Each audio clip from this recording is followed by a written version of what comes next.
Be sure to read and follow the safety guidelines to protect your computer from potential damage and ensure your personal safety. For more information about safety guidelines, see the owner's manual at dell.com/support. Before you begin, turn off the computer and disconnect all the attached peripherals.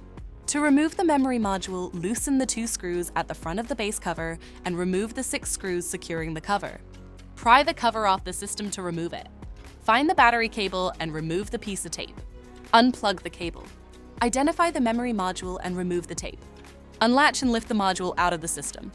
To reinstall the memory module, relatch it to the system and attach the tape. Reconnect the battery cable and reattach the piece of tape. Place the base cover back on the system and secure it with the 8 screws. For more information about your Dell system, visit dell.com/support.